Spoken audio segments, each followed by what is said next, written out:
اعوذ باللہ من الشیطان اللعین الرجیم بسم اللہ الرحمن الرحیم الحمدللہ رب العالمین والصلاة والسلام علی رسولہ الکریم واہل بیتہ الطیبین الطاہرین اللہم صلی علی محمد وآل محمد وعجل فرجہم۔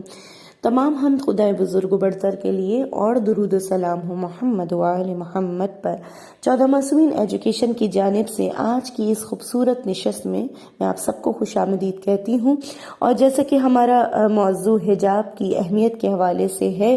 تو اس نشست میں ہم حجاب کے لغوی اور اصطلاحی معنی اور اس کی اہمیت جناب سیدہ فاطمۃ الزہرا سلام اللہ علیہا جو کائنات کی ملکہ ہیں، جو کائنات کی سردار ہیں، ان کی نظر میں کیا ہے، اس حوالے سے ہم روشنی ڈالیں گے انشاءاللہ تعالی۔ حجاب لغت میں اس چیز کو کہا جاتا ہے جو دو چیزوں کے درمیان حائل ہو جاتی ہے، اور حجاب کا اصطلاحی معنی یہ ہے کہ احکام اسلامی کے مطابق خواتین اپنے بدن کو ڈھانپیں اور خود نمائی سے بچے۔ حجاب کی اہمیت اس قدر زیادہ ہے کہ اللہ تعالیٰ نے قرآن مجید میں متعدد مقامات پر اس بات کی طرف اشارہ کیا ہے، اور حجاب اسلامی کو انسان کی حفاظت کا وسیلہ قرار دیا ہے، اور انسان کو جسمانی اور نفسیاتی بیماریوں سے محفوظ رکھنے کا سبب قرار دیا ہے۔ اسلام نے حجاب کو اس لیے واجب قرار دیا ہے کہ مرد اور عورت خود نمائی اور گمراہی سے بچیں، اور ایک دوسرے کی حرمت اور آداب کا خیال بھی رکھیں، اور حیا بھی باقی رہے۔ اسلام چاہتا ہے کہ ایک مسلمان عورت اپنی رسالت اور وظائف کو انجام دے، جیسے گھر کے کام کاج، اولاد کی تربیت، نسل کی حفاظت وغیرہ، اور ساتھ ساتھ اجتماعی امور میں بھی شرکت کرنے کا حکم دیتا ہے، لیکن اس شرط کے ساتھ کہ ایک عورت حجاب اسلامی کی رعایت کے ساتھ تمام اجتماعی، سیاسی اور دیگر امور میں حصہ لے سکتی ہے۔ لہذا عزیزان، اسلام نے تمام انسانوں کے لیے مختلف نمونوں کی نشاندہی کی ہے، اور انسانوں کو ان نمونوں کی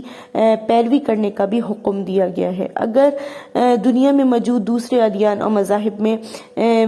وہ نمونے ویسے نمونے نہیں ہیں، لیکن ہمارے دین اسلام اور خاص طور پر مذہب تشیع وہ دین ہے جس میں بہترین اور اعلیٰ نمونے موجود ہیں، یعنی انسان اپنی فردہ، اجتماعی، سیاسی، اقتصادی اور دیگر امور میں ان نمونوں کی پیروی کر کے کمال تک پہنچ سکتا ہے۔ انہی نمونوں میں سے ایک نمونہ جناب سیدہ فاطمۃ الزہرا سلام اللہ علیہا کی ذات مبارک ہے۔ آپ اس عظیم ذات کا نام ہے کہ جس کو امام زمانہ عجل اللہ تعالی فرجہ شریف امام عصر یوسف الزہرا نے اپنے لیے نمونہ قرار دیا ہے۔ تو جناب سیدہ فاطمۃ الزہرا مقام اور رتبے کے اعتبار سے دنیا کی تمام خواتین میں سب سے افضل ہیں، اور آپ سیدۃ النساء العالمین یعنی دونوں عالم کی سردار۔ لہٰذا اس میں کوئی شک نہیں کہ جو شخص یہ دعویٰ کرے کہ میں جناب سیدہ فاطمۃ الزہرا سلام اللہ علیہا کو مانتا ہوں، تو یقیناً اس کو اپنے کردار اور عمل کے ذریعے اس بات کو ثابت کرنا ہوگا۔ بالخصوص خواتین کے لیے ضروری ہے کہ حجاب کے معاملے میں بی بی زہرا سلام اللہ علیہا کی زندگی کا مطالعہ کرے۔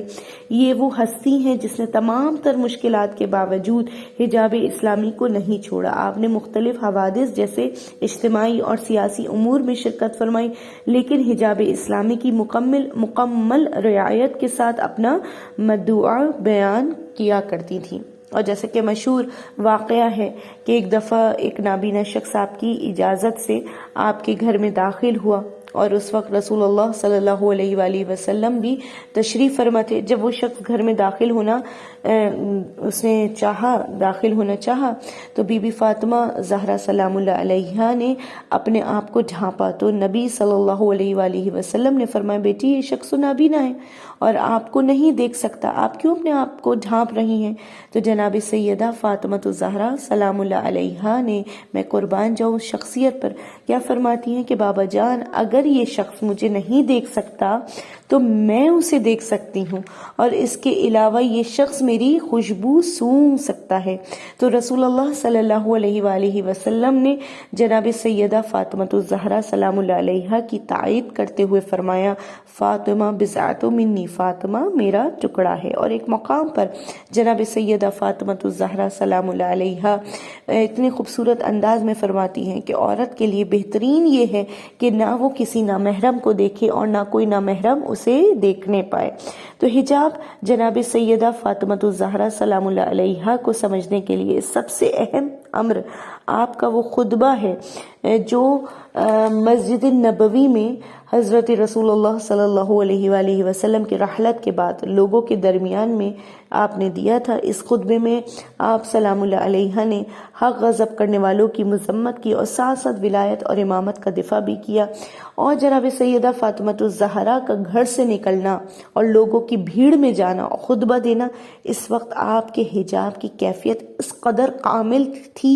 کہ تمام انسانوں کو سمجھنے کی ضرورت ہے۔ یاد رکھیے عزیزان، وہ معاشرہ ہمیشہ دنیا اور آخرت کی سعادت کی طرف بڑھے گا جہاں معاشرے میں موجود خواتین حجاب اسلامی کی رعایت کرتی ہیں، اور اس معاشرے کے مرد حضرات بھی روحانی اور جسمانی طور پر پاک اور طاہر رہتے ہیں۔ آخر میں خداوند متعال سے دعا ہے کہ ہم سب کو جناب سیدہ فاطمۃ الزہرا سلام اللہ علیہا